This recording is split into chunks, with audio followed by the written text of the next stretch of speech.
Will you? Thank you, Steve. Live in Washington. Now, this story surrounding the Pentagon book burning, which again continues the book burning meme, tying in with all our other pop culture memes going around. This story sure seems to be getting massive coverage for something that they wanted to cover up. That's the one stinky red flag. But we'll have to see what spills out of Operation Dark Heart. Then, of course, everyone's favorite 9/11 truther, Iranian President Mahmoud Ahmadinejad, said at the UN most blamed the United States government for 9/11. Obama condemned Ahmadinejad's speech at the United Nations. The establishment feigns outrage at Ahmadinejad's 9/11 rant. And, of course, have no time to mention all the other thousands of architects, engineers, scientists, pilots, ex-military, who all question the official conspiracy theory of 9/11. And, of course, it's a great way to demonize 9/11 truth by having this guy as the main proponent. Retired NASA engineer explains why he doesn't believe the official 9/11 report. More on that from VCReporter.com. An excellent resource from 9/11 blogger. A ton of 9/11 related quotes ready for email, again, to kind of battle against this idea that only nut jobs have questions about 9/11. Get with the party.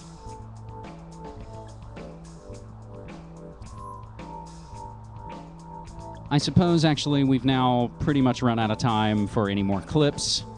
However, I did have a clip of the Ahmadinejad piece, and I do have a clip concerning something coming up in just a second. But first, U.S. military lowered its computer security level the night before 9/11, sourcing back to historycommons.org and their complete 9/11 timeline, completely publicly sourced and documented. This ties in with the recent revelation and interview given to Gary Franchi's Restore the Republic. A guy named Gary Corbett was a World Trade Center employee. He discusses on video, linked up for you, also on world911truth.org. He discusses the pre-9/11 power downs that happened all through the weekend preceding 9/11. So computer security levels went down. The power levels went down. The bomb-sniffing dogs were called off. Fletcher Prouty notes, all you got to do is strip away the standard operating procedure, and then anything can happen. DoD says images of Pentagon crash scene before and during 9/11 are unavailable and controlled by the FBI. That in response to another FOIA request from Aidan Monahan. Post-9/11 detainees never charged sue Bush officials for illegal arrest and abuse. We also have the Texas Board of Education attacking non-existent pro-Islamic textbooks. This, again, getting into the culture wars. However, we'll remind you, yet again, tying in with this whole terror, threataganda, and the book burning theme. Flashback to the Washington Post. Way back in ancient history, March 22nd, 2002, an article called From U.S., The ABCs of Jihad.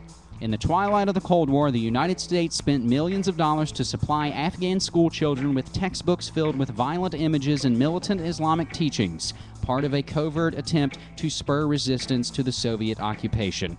Gosh, why are those crazy Muslims so radical? Oh, I don't know, maybe because we taught them how to be. We have to create the boogeyman. Because in general, when left to our own devices, we all just want to live and love and eat and grow and have happiness. But the powers that be can't have that. They can't run the world on that.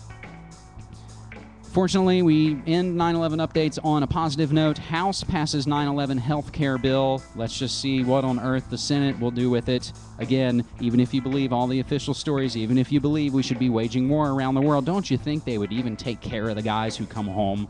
Don't you think they should take care of the first responders who are dropping like flies? From an EPA who said the air was safe to breathe because they needed to get Wall Street rolling again because Wall Street is run on drug money and international wars of aggression. Our last three posts we're going to have to blast through quickly, and we'll just implore you to go check out the information for yourself. The first two we do cover on the most recent episodes of NewWorldNextWeek.com. Mao's Great Leap Forward killed 45 million in 4 years. This coming from the new book, Mao's Great Famine, from Frank Decotter. But, of course, what ties in with this is an article from David Rockefeller printed in the New York Times in 1973 called From a China Traveler, where he notes, among other things, that the social experiment in China under Chairman Mao's leadership is one of the most important and successful in history. If we jump over to Sweden, the anti-immigration party claims seats. We thought that places like Sweden were immune to the scaranoia threataganda of those other people. But as we've noted, that's always the way the powers that be can blame and scapegoat. We gotta blame someone. We've gotta blame someone else for our own misdeeds.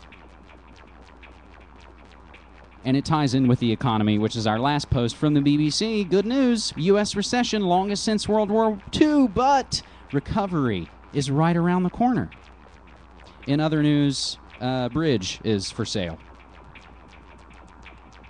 Recovery will be around the corner, my friends, if we all work together and share. Quickly, creepy customers coming to MediaMonarchy.com in the past week or so. Delta Airlines out of Atlanta, American Express out of Phoenix, the DoD Network Information Center out of Burke, Virginia, and finally, North Carolina Administrative Office of the Courts Googled Vatican builds telescope, and that telescope is called Lucifer. You can't make it up, my friends. Truth is stranger than fiction, and that's why we do what we do here. Again, I implore you and thank you for sharing and helping all of this grow, and that's how it's all going to work, my friends. We're out of time. My name is James Evan Pilato. I'm your host and webmaster of the site and show, MediaMonarchy.com. This has been the 188th episode for the 1st of October, 2010, and as always, don't hate the media. Become the media.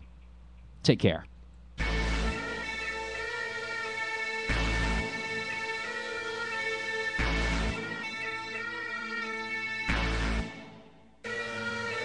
MediaMonarchy.com is your source for alternative news, politics, conspiracies and cover-ups. Featuring weekly radio shows on the Portland Radio Authority, PRAradio.org, the World Next Week video series with CorbettReport.com, plus special interview episodes, B-sides, mixtapes and so much more. Send news tips to MediaMonarchy@gmail.com. You can make a donation, or mail media to the Monarchy, at P.O. Box 12165, Portland, Oregon 97212. Thanks to all the internet and community radio stations who broadcast these shows, and most of all, thanks to you. Remember, don't hate the media, become the media. Whether he went on with the diary, or whether he did not go on with it, made no difference. The thought police would get him just the same. It has the power to change you in ways you've never dreamed of.